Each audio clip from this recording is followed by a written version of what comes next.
In moments of despair or suffering, people turn to the gods for help. In these moments, they will seek deities that are most familiar to them in hopes of their own salvation. Thus, a young man was kneeling and restrained by golden squares, awaiting his judgment for the crime he had committed. Suddenly, the same young man finds himself with his eyes closed, sleeping on a grassy field. Then he slowly wakes up. He was lying in a flowered field with the scenery conveying a desolate and mournful feeling. The protagonist stands up and questions the state of his existence. Upon saying the word system, a window appears before him. His stats were forcibly downgraded and his divinity removed, but he had not gone insane. Then he notices something approaching. It was a boat with two people on board, sailing through the dense fog. On it was someone wearing a top hat carrying a huge scroll on his back. As they approached, the mysterious figure reveals the names of the protagonist's parents and his place of birth. Even hearing his personal data being revealed, he only observes it with indifference. Apparently, Li Changsun was a star who defeated thousands of gods only to be captured and executed afterward. The man in the top hat tries to reaffirm whether he was truly the twilight of the gods, but starts to grow impatient at the lack of response. Suddenly, the protagonist lunges at the mysterious figure. Then he extends his hand. Seeing his throat in danger, the figure quickly retreats and is forced to jump from his boat. While in midair, he prepares his sword to counterattack. Changsun stretches out his hand again as if trying to unleash some power, but he remembers that he had lost his divine powers. So he pulls his arm back, this time preparing his fist to strike. When the two blows collided, a powerful roar reverberated everywhere. The shockwave rippled through the scenery, dissolving the water into 1,000 floating pearls that intertwined with the petals of the white flowers. The mysterious figure couldn't believe he still possessed such destructive power and began to sweat coldly. However, Changsun hadn't even started yet. Both fighters clashed in midair, and with each deflected blow, sparks erupted like lightning trailing behind. Cornered, the man in the top hat had to do something to survive. With a precise movement of his sword, he sliced the water and lifted it into a colossal wave, obscuring his opponent's vision. Managing to gain some space to breathe, the mysterious figure returns to his boat, but he still kept a vigilant gaze, knowing the danger hadn't passed. The droplets of water fell slowly, revealing a demonic Changsun. Wiping his face, he seemed displeased with that water trick. Walking slowly, the protagonist got closer and closer to his opponent. His murderous intent made the air tremble in terror. Suddenly, golden cubes appear in rows. Those geometric figures surrounded the protagonist, making him apprehensive. The divine metal capable of restraining any god now shackled Li Changsun. The protagonist had been careless, thinking those shackles had disappeared after he appeared in that desolate place. Then the mysterious figure introduces himself as Yule, the greatest reaper of the underworld. They were in the world of the afterlife, specifically on the river that crosses the dead, named Styx. Changsun doesn't understand how he still existed, since a god who received divine punishment was destined to disappear completely. The man in the top hat reveals that he was originally under the jurisdiction of the underworld, which is why he was still breathing at that moment. He then promises to tell more details along the way as they go to meet the one responsible for saving him. The protagonist hesitates to accept this strange proposal, but it doesn't seem like he has much choice. While traveling down the river, the Reaper reveals that Changshun's home planet was completely different from Arcadia. An entire human life story was defined from beginning to end in the Book of Life and Death, and this record could only be used in the place where it was written. Changsun continued to listen to this in silence. The man in the top hat reveals that one of these writings was lost, and they searched tirelessly for it, only to find it in Arcadia. It was the protagonist who since then had only brought destruction and chaos to the home of the divine, making it difficult to bring him back intact. Memories of countless battles and wars pass silently through the mind of the one who is the twilight of the gods. Then he remembers when the skies opened over his homeland. The night was split, seemingly inviting him to a new world. That supernatural vision completely changed his life, swallowing his past and completely shaping his destiny. Coming back to himself, Changsun wanted to know the reason for bringing him back to life. Yule responds that it was a decision made by his superiors. By Thanatos himself, the chief of Tartarus and Erebus, also called the king of the underworld. Then they arrive in a port with numerous souls lined up on a long staircase, waiting for their turn to come. A golden aura reminiscent of a star surrounds Yule, and the Reaper asks Changsun to follow him closely. Then the duo flies into the sky like a living shooting star. They fly over the first hell, named the Burning Penalty. Then the second, the Freezing Punishment. Continuing the journey, they spot beings with monstrous appearances, imprisoned by golden objects. Changsun wonders what those were. Yule reveals that those monsters were battle gods who became abominable gods. The Reaper notices the protagonist's interest in those beings. He then explains that they are called fallen stars, and one of Thanatos' jobs is to punish gods and evil spirits. Changsun did not know that. Yule hints that no one goes around talking about this since it would damage the reputation of the heavens. Finally, they pass by the lighter sinners, sentenced to manual labor. Then the falling light lands at an imposing black castle that seemed to rise infinitely when seen up close. Both stop in front of a giant door. Yule introduces himself and says he has completed the escort of the twilight of the gods. The massive entrance opens as a powerful gust of wind blows out from within. A deep and sinister voice arises asking them to enter. Instinctively, Changsun stiffens his body as if preparing to face terrible danger. The darkness inside the castle twists and transforms into a pair of predatory eyes watching attentively. Even with nervousness coursing through his veins, the protagonist smiles. It seems things are about to get heated from here on. Changsun finds himself facing a man in long red robes sitting on his throne. He stares, waiting for the scarlet figure to say something. Finally speaking, Thanatos asks if he was truly the Twilight of the Gods. But first, he wants to know if the protagonist knew where he would have gone had he died on Earth. Shrugging, he replies that he never thought about it. It would be hell, says the god. Upon hearing this, Changsun asks why. With a sarcastic smile, Thanatos begins mentioning June 2, 2024. Back in his days as a professional gamer, he raged at a teammate, leaving the guy crying. The Twilight of the Gods is left speechless by this accusation. Yule reveals the punishment for this kind of crime: to endure beyond the limits of his tongue's resistance for 15 days. He abandoned his broken-hearted friend just to keep playing his little League of Legends. Sentence: the hell of a mountain of knives. He killed an ant and blamed the dog for something he himself had done. Penalties: 4 days with venomous snakes and 10 days with a tormented tongue. Now for the worst crime, he went 26 years of his life without holding a girl's hand. 6 days in the hell of darkness. All these accusations deeply offend our not-so-hero, and he screams, asking what the hell they were talking about. Yule looks at him disappointed. Thanatos merely gives a sly grin. The god reveals it was just a joke. Changsun lives an ordinary life as a human, but an extraordinary one in Arcadia. With a snap, a scroll opens before the scarlet figure. In it, we can see the life story of the protagonist, from his normal life as a mortal to his new destiny as a god. Still irritated, the Twilight of the Gods wants to know the reason for still being alive. This time, Thanatos hides his face and does not show his usual smile. He reveals that there is a job to be done. Certain gods have broken the oath and are trying to manipulate humans. The task is to seal him. Changsun smiles discreetly and asks if he will reincarnate. The Lord of the Underworld corrects him, responding that he will only be placed where he was meant to be from the beginning. Then, as if opening curtains with a quick hand motion, the scenery begins to change. The image of countless planets and stars fills the environment. It looked like the very universe had been summoned into the room. The protagonist merely observes it, motionless without emotion. But something sparks a flame of emotion within him. It was the planet Earth. Thanatos is surprised by the reaction of the Twilight of the Gods, thinking his heart was as unmoving as stone. Changsun sincerely says that this was his home. But the god warns him that he will show something that will leave him breathless. The protagonist is startled by this statement. Then the vision zooms in on the image of the blue planet. Now we can see the Korean peninsula. This time the image zooms in on a city. We get even closer to a street. A man carrying a bottle of alcohol was walking across the crosswalk. It was Changsun walking like a beggar. The protagonist cannot believe what he has just seen. He looks down, not wanting to believe what he saw. That was himself from a very distant past in his life. Thanatos reveals that he will return him to his original time before becoming the Twilight of the Gods. Then he gives him his true sentence to seal the gods who broke the oath. Even with all of this, Changsun still does not understand why he was chosen for this job. Because he was a good hunter, reveals the god. A good hunter to hunt some targets named Ohura, Daiba, Chen, and others. After all, that portal that suddenly appeared and took him from Earth was not made by accident. Changsun connects the dots and suspects that someone is coveting his home planet.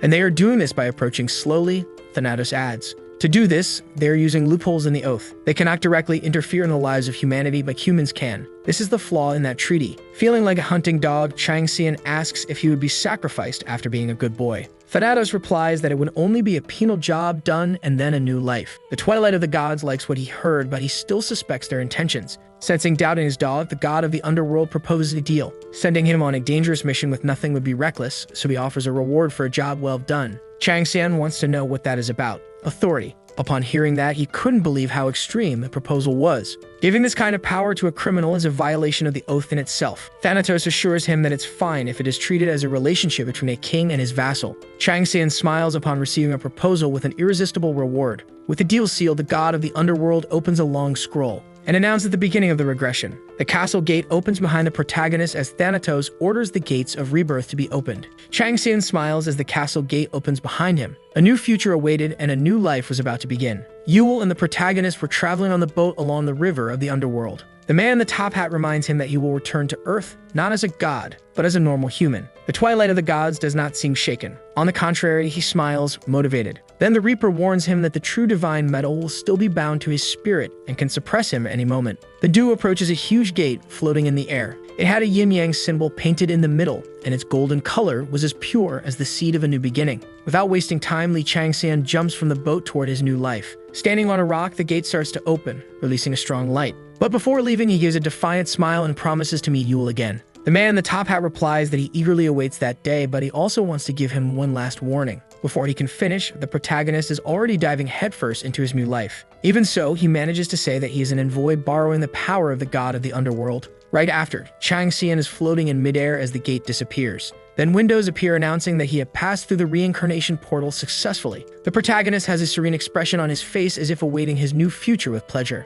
He closes his eyes, falling into a deep sleep. Now he held the position of administrator. Then he suddenly wakes up on the grass. He was finally on planet Earth. He finds himself in a forest and is surrounded by several people who seemed lost. The protagonist realizes that he has received an achievement for reincarnating, gaining 5 more attribute points and memories of his past life. The group of individuals are frightened by having been swallowed by a portal so suddenly. Changsun investigates his surroundings and realizes that those people were Koreans. The protagonist's heart fills with nostalgia for finally returning to his home planet. But of course, he still had work to do. So he gets up. He analyzes his location. He was in the middle of a clearing between the trees of a huge forest surrounded by mountains that didn't seem to have formed naturally. At that moment, he remembers something the god of the underworld had asked. The place where the protagonist would awaken would not be exactly on Earth. Thanatos revealed that this would be necessary to avoid the watchful eyes of the other gods. So he would send Changsun into a random dungeon break. Returning to the present, the people trapped there begin to cry out in despair and anguish due to the lack of Wi-Fi. The system reveals that they were in the benevolent forest,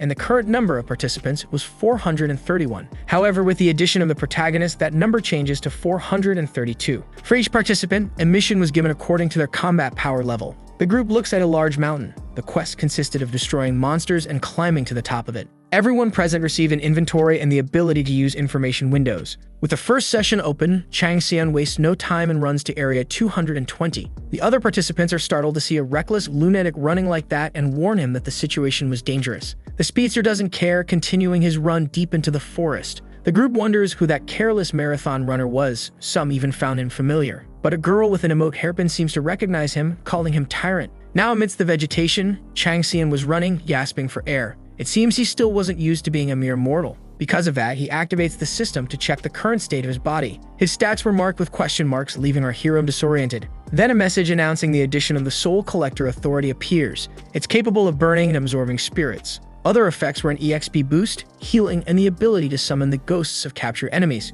The other authority added was the Executioner's Sword, capable of stealing or sealing the powers of deities who broke the oath. This was a powerful ability. There were no limits to how many authorities someone could obtain. Changsun is happy to see that the deal was faithfully honored. He acknowledges that the god of the underworld did quite a job making all of this possible. However, there are some problems with using the Executioner's Sword. The Executioner's Sword authority was much more powerful than the Soul Collector, but its main issue was the conditions to activate it. The target must be a god who broke the oath. In the protagonist's current condition, fighting a true deity is asking too much. Suddenly, something approaches, putting Changsun on guard. The wet, viscous breathing of a beast breaks the calm of nature. From the shadows, a serpent emerges. It's the Black Mamba. The beast opens its mouth, showing rows of fangs gleaming under a rotten light and revealing a repulsive tongue red like blood. The protagonist pulls a rusty short sword from his inventory and starts his attack. Just like a chef fillets a fish with mastery, Li Changsun pierces the monster with his small blade. A serpent collapses to the ground, and the tyrant simply smiles without looking back like a cool guy who never looks at explosions.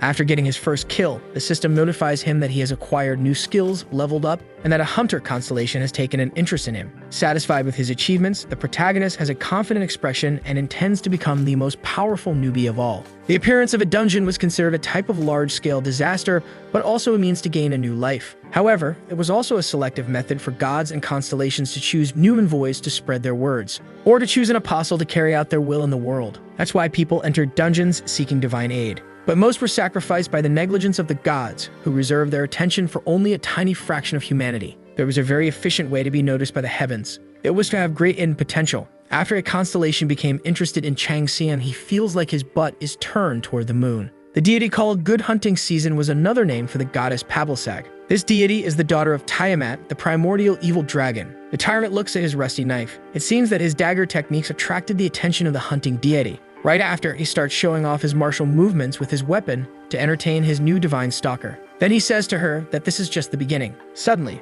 a strange greenish odor passes in front of Changsun's nose. Apparently, the dungeon's theme was focused on monsters and poisonous creatures. With his hand on his chin, he plans which strategy he use. But he is suddenly attacked by two black mambas. So he decides on plan C. becoming a snake hunting specialist. With a jump, he defeats the frontline monster. As he gains experience points, the ambition for battles ignites in his heart. With a clean strike, he slays another enemy, growing the power that burns inside him with each level surpassed. He prepares another attack, his steel burning with fury. With eyes tracing the next target, his focus as sharp as a blade. The serpent dissolves in a single gesture. The metallic edge was driven with deadly precision, spilling the monster's life onto the ground. But there is no relief or pause. New creatures roar in waves of wrath, surrounding Changsun and ending his brief respite. The small blade moves lightly and precisely, tearing through obstacles in a deadly dance. The sound of fallen beasts weaves a victorious orchestra. After defeating several monsters, Changsun looks for more. Now the snakes were pissing themselves in fear just from seeing the presence of the tyrant, considering him a natural enemy. However, the protagonist was still not satisfied. Then he captures some skills, earning the title of Black Mamba Hunter along with its rewards.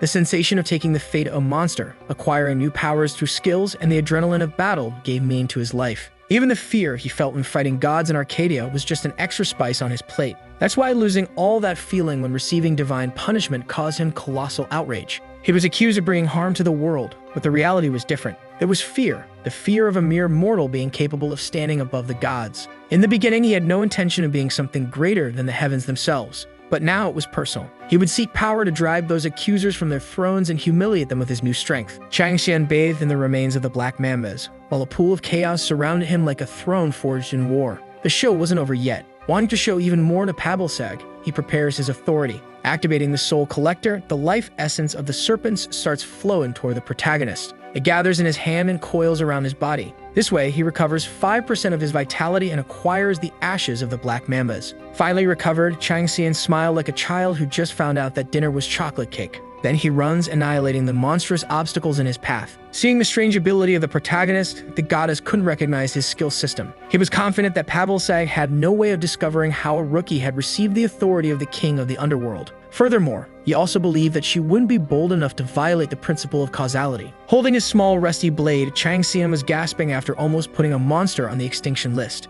Then more Black Mambas started gathering around him. The underworld's data protection was strong enough that he didn't worry about his information being exposed, thinks the protagonist. Defeating the last remaining black serpents, the tyrant opens his status window to admire his progress. With new attribute points and achievements earned, he smiles greedily on seeing that Pablsag was even more interested in him now. Now that he had wiped out an entire species of living creatures, it was time to plan how to hunt the boss of these snakes. After dealing with so many poisonous beings, he gained resistance to poison, though still weak. This fact would help him against the Blood Mamba, the strongest level of this type of serpent. A monster that no participant below level 10 would face head-on nor alone, but Changsun wanted the soul of this disaster. It was a risky tactic, but one that would be worth it to attract the attention of the gods. However, the most important thing was the venomous fang of this monster, a means to obtain immunity to poison. The main cause of the defeat of the Twilight of the Gods was the use of curses and toxins that severely weakened him. Remembering that, he channels his rage, gripping the dagger handle tightly, determined to overcome the curse of Gaia.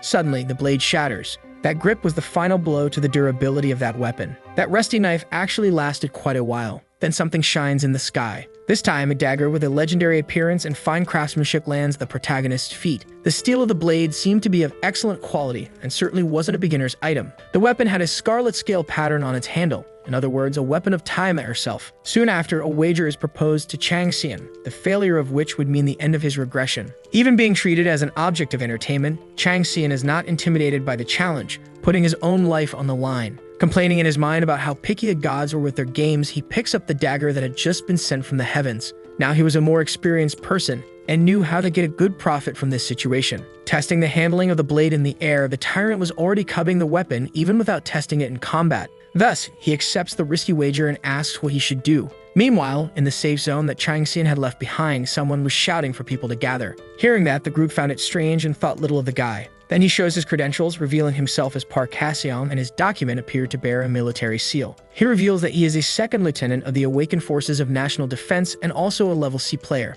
With an expression that conveyed discipline and order, the officer asked the participants to follow the instructions that would be given. The participants show relief at having someone more experienced with dungeons among them, but they still worry about the well-being of Changsun. While most of the group was questioning the protagonist's rush, a young man in a blue jacket was listening to the conversation. He responds that his motivation wasn't money, revealing that the guy in a hurry was already rich. Then he continues explaining that he was the tyrant leader of the ST band. Apparently, Changsun was a spoiled rich kid, who managed to succeed in life thanks to his good looks and acting in commercials. Someone in the group questions why someone so privileged would dive into such a dangerous zone. The guy in the blue jacket assumes it was an attempt to put an end to everything since our not-so-hero's life was a mess. Another guy in a red coat appears and asks his friend in blue to stop with a heavy topic. Then the system window pops up announcing the extermination of the black mambas. Everyone is shocked by the new information. The girl with the hairpin can't believe so many monsters had been defeated out of nowhere since no participant had left the safe zone. However, new monsters were being exterminated, leaving Haseong surprised,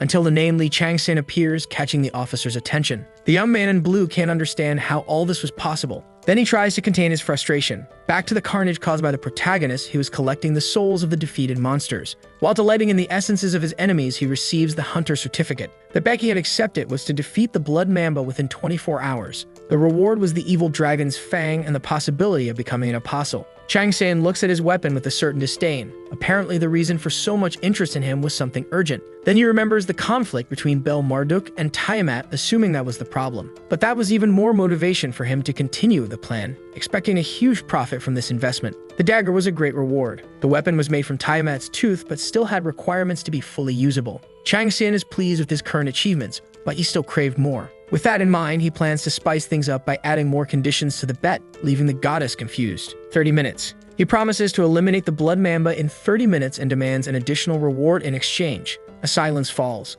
The wind blows, breaking the monotony with a soft whistle. The deity was thinking. Then she accepts but warns that failure would result in a painful death. Changsun is undeterred and goes for his hunt. But he is interrupted by something appearing on the ground. It was a giant worm with a horrendous mouth and breath like a jaguar. The monster hides in the ground to prepare for its next attack. Changsun jumps at the exact moment the monstrous worm bursts from the ground to attack, dodging the danger with ease. He smiles as he feels the thrill of battle being injected into his chest, pumping blood like war drums in his body. The sharp tip of the blade approaches the worm's skin. Taking advantage of the beast's movement, the dagger runs fiercely across the monster's hide. Then he finishes his art with one last stroke drawn across the creature's body, as if the weapon were the brush and death, the paint. From the monster's remains, a repugnant composition forms, but with a dark and grotesque beauty. Suddenly, beings resembling pterodactyls appear, attacking the protagonist. However, that wasn't even enough to make him break a sweat. The tyrant flaunts his martial skills in a dance of destruction, making the gods tilt their heads toward him. Then it finally appeared, approaching from afar.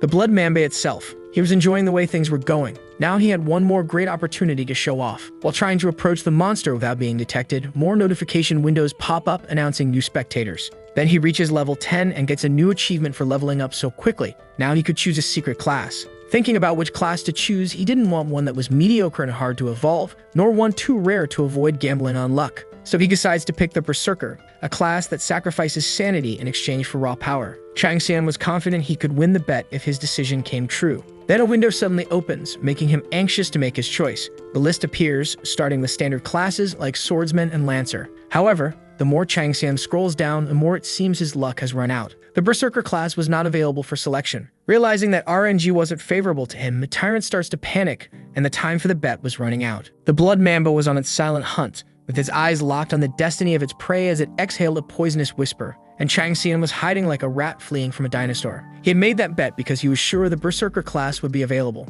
While the gods showed even more interest, the tyrant had little choice but to pick from the classes that were available. So he chooses Rune Guardian, even complaining that drawing runes was a pain. The transformation begins and intense light envelops Changsun. The numbers in his status constantly change and new types of attributes are added to his profile. Soon after, new rune drawing abilities are created and added. The class choice leaves the gods perplexed. Now the protagonist maintained 2 energy spheres floating in the air. These were the abilities of rune crafting and rune engraving. Finally, with the cards in hand, he can plan his assault. 4 minutes remain before the bet ends. 2 blue circles surround his arm, stretching as 30 points are added to intelligence. After that, another 25 points go into determination. But before he can make more preparations, a murderous gaze stares at the spot where he was hiding, making the protagonist tense. It was the Blood Mamba, hungry for its prey. Changsun tries to run as fast as he can. The serpent chases him, but the protagonist manages to dodge the charge. Now that he has space to breathe, he activates his rune creation ability. Over the silver blade, his palm slides, creating a silent pact between flesh and metal. The moment he cuts his finger, the red liquid blooms, dripping down his hand. The inner blade trembles with thirst as it feels the blood touch its steel. With his fingers dipped in the sanguine ink, he prepares to write his art. Upon the steel, his fingers trace ancient symbols. Each rune is a burning verb, each syllable a Dorn eruption waiting to be triggered. The dagger exudes a red, pulsing halo like the heart of war. Thus, the explosive rune was successfully engraved. Thanks to the well-allocated attributes, the skill's effect increases, making the explosion more powerful for 5 minutes. Even hungry for magical power consumption, he smiles like a sadist imagining his next masterpiece. Both combatants stare at each other on the stage of death, with only 3 minutes remaining until the bet ends. With a roar that tears through the silence of anticipation, Changsun screams with steel and will to find the little time he had left. Then a massive explosion occurs in the middle of the forest, causing a powerful rumble. The noise scares the participants who were still gathered in the safe zone. Haseong notices that there had been several explosions earlier, but this was the strongest so far. A black smoke slowly rises behind the enormous mountain. The unexpected situation leaves the group confused. Then a window pops up, notifying that Li Changxian had started the raid on the boss. The people present are left with their jaws on the floor, learning that the boss fight had already started. The guy in the blue jacket can't believe how quickly things were escalating. He's still angry at Changxian's irresponsibility for poking the hornet's nest with a short stick. He even reveals that during online matches, the tyrant behaved the same recklessly as now. Then he calls Haseong's attention, demanding that he do something. Getting no response, he begs even more. The officer ignores him, then just asks him not to leave the safe zone. He further argues that he wouldn't survive if the formation broke. The guy in the blue jacket goes silent, realizing there was nothing to be done. But something stirs in the soldier's mind as if witnessing something out of the ordinary. Observing the sparks that looked like stars coming from the smoke, Haseong reveals that it was the sign of a critical hit. Among the vast black clouds of destruction, countless lights shine like a constellation in the belly of chaos. Realizing that Changsun was on another level of power, the officer decides to entrust his fate into his hands. Even unable to understand the phenomenon, the soldier stares at the chaos, beholding it as if it were a starry night. The dense smoke still hid a deadly battle that was not yet over. The tyrant was still fighting the Scarlet Serpent with all the vigor he possessed. His eyes displayed absolute focus, overwhelming determination, and a demonic thirst for battle. Another explosion occurs, dissipating even more of the forest's pure greenery. A sinister silence settles. The stillness is marked by the dense mist caused by the intense battle. Then a window pops up announcing the defeat of the Blood Mamba, leaving everyone relieved. Especially Haseong, who no longer had to worry about his responsibility as a player and soldier. Now we see Changsun, standing tall amid the destruction he had caused. His back seemed far too big for this small world. The Blood Mamba appeared with the elegance of a nightmare on parade, ready to strike the group of participants. The guy in the blue jacket freezes like a scared goat that just saw a jaguar with a knife and fork. The enormous creature charges fiercely at those poor side characters forgotten by the screenwriter. The frozen guy finally moves, ready to become a disposable extra in a horror movie. But hold on, folks, the beast hadn't been alive for quite some time and was thrown to the ground like last month's garbage bag. Then Changsun finally appears, completely unharmed and victorious. Haseong is surprised by something when he sees the protagonist. His gaze was different from that of a normal person. Then the soldier introduces himself as a player to the tyrant. Changsun reveals that the boss has already been defeated and orders them to eliminate the remaining small fry. Haseong offers a place for the protagonist to rest, but he refuses the offer, deciding to rest alone while dragging the Blood Mamba's remains with him. The participants wonder if Changsun was really the so-called tyrant and even accuse him of being a demon, but they dismiss the possibility of him being evil. The guy in the blue jacket was distant from the conversation but overheard it, and he becomes furious. Turning our attention back to the protagonist, he was reflecting on what the previous group said about him. Being called a demon wasn't something strange to him, whether in Arcadia or on Earth, it didn't matter. After a window announces a break in the dungeon, Changsun carries the serpent to a place far from the safe zone. He embeds an obstruction rune into a nearby rock. Then a square barrier rises from the ground, surrounding the protagonist and the monster's body. He intends to organize his rewards without being disturbed. There were 4 categories of prizes for completed quests and bets, but since he was already satisfied with Tiamat's Fang, he decides to take conquest points, gaining 15,000 karma points. Changsun wanted to use this karma to do some shopping later when the shop became available. After all, money is power. Now wanting to check his status, he activates the system window. Realizing he came out on top with several attribute points and new skills, it was definitely worth soloing the Blood Mamba. Then the protagonist notices several windows from the gods showing interest in him, especially from Pabalsag. The goddess even intimidates the other deities not to touch her new chosen one. Changsun chuckles at the scene. Then Tiamat's daughter offers a list of rewards from the draconic records to pay the bet. Seeing how extremely valuable the options were, the protagonist wonders if it would be worth becoming her lapdog, and he decides to choose nothing, leaving the spectator gods perplexed. Then he receives 1 million karma points instead of the prizes. It seems this was Changsun's main plan. Now Pabalsag offers him a seat as her apostle. The tyrant refuses the offer and receives another 1 million points instead, smiling greedily, making a divine bet seem more profitable than running a Bitcoin pyramid scheme. The goddess feels incredibly offended by his choices, clearly expressing her anger. For Changsun, this wasn't a problem, especially when several notifications start ringing.